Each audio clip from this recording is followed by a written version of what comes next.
भारत माता की, भारत माता की, भारत माता की। मैं मेरा भाषण शुरू करूं उसके पहले यहां कुछ साथी बढ़िया बढ़िया पेंटिंग बना करके ले आए हैं। मैं आप सबका बहुत आभारी हूं। मैं मेरे एसपी जी के साथियों को रिक्वेस्ट करता हूं कि आप जो चित्र लेके आए हैं वो कलेक्ट कर लें। अगर उसमें आपका एड्रेस होगा तो मेरी चिट्ठी जरूर आएगी आपको।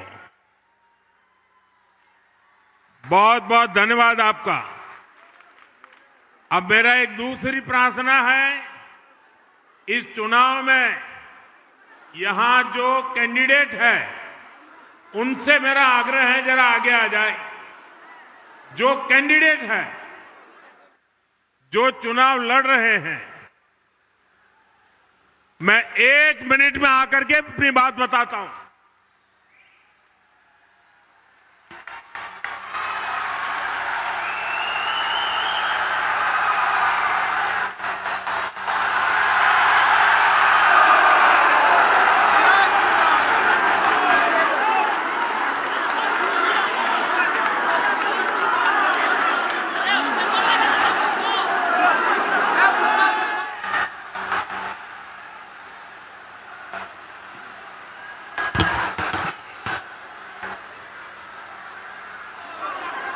भारत माता की, भारत माता की। नमस्कार। केमन अच्छी पूर्व मेदिनीपुरवासी। सबसे पहले मैं बरग भीमा शक्तिपीठ और चैतन्य महाप्रभु के चरणों में श्रद्धापूर्वक नमन करता हूं। आप सभी जनता जनार्दन को भी प्रणाम करता हूं।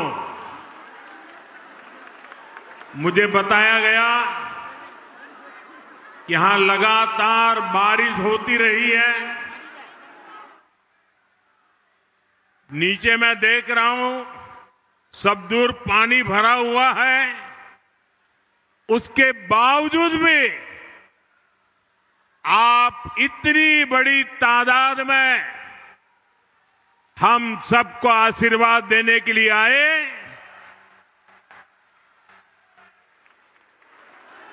मैंने देखा है बंगाल ने इस बार हर विपरीत परिस्थिति को पराजित करने का फैसला कर लिया है।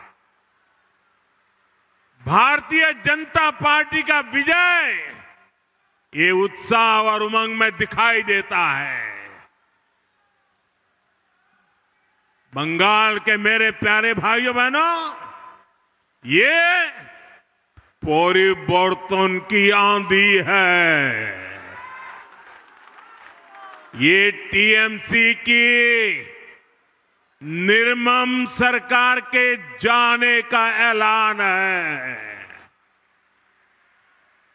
साथियों, मेदिनीपुर ने,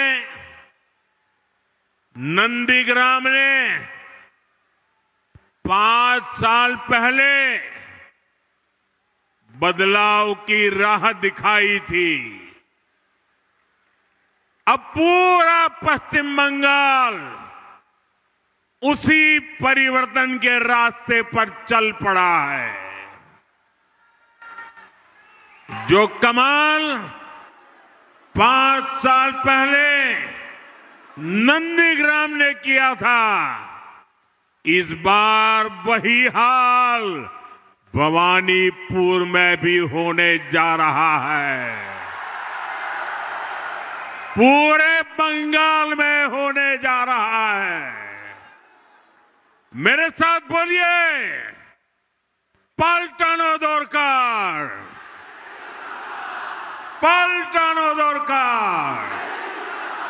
পাল্টানো দরকার, पलटाना दरकार। साथियों, बंगाल का ये चुनाव सामान्य चुनाव नहीं है। ये बंगाल के वैभव को फिर से स्थापित करने का चुनाव है। ये विकसित बंगाल की नींव मजबूत करने का चुनाव है और इसका पहला और सबसे बड़ा कदम होगा निर्मम सरकार की विदाई। निर्मम सरकार की विदाई करोगे ना? पूरी ताकत से बोलो, करोगे ना? पक्का करोगे? साथियों, ये विकसित बंगाल बनाने के लिए निर्मम सरकार का जाना बहुत जरूरी है। मैं ये क्यों कह रहा हूं, आप जरा गौर से सुनिएगा। साथियों, भारत आज तेज गति से प्रगति कर रहा है। दुनिया में सबसे तेज ग्रोथ भारत की है। इसका मतलब है कि देश के अनेक राज्य आज प्रगति की राह पर चल पड़े हैं, कुछ न कुछ अच्छा करने का प्रयास कर रहे हैं। लेकिन टीएमसी की निर्मम सरकार, देश तो आगे जा रहा है, निर्मम सरकार बंगाल को नीचे धकेल रही है। नीचे जो बंगाल कभी भारत की प्रगति का आधार था, जो बंगाल कभी भारत की मैन्युफैक्चरिंग और व्यापार को मजबूती देता था, उसी बंगाल को टीएमसी विकास के सभी पैरामीटर्स में इतना नीचे लाई है, इतना नीचे लाई है। साथियों, इस स्थिति को मेदिनीपुर, तामलुक, हल्दिया से बेहतर और कौन जानता है। सदियों पहले भी ऐतिहासिक ताम्रलिप्त एक फलती फूलती पोर्ट सिटी थी। दुनिया भर के साथ यहां से व्यापार कारोबार होता था। हल्दिया आधुनिक भारत के बड़े औद्योगिक केंद्रों में से एक था, लेकिन बीते दशकों में हल्दिया की फैक्ट्रियों में सिर्फ ताले ही लटक रहे हैं, ताले।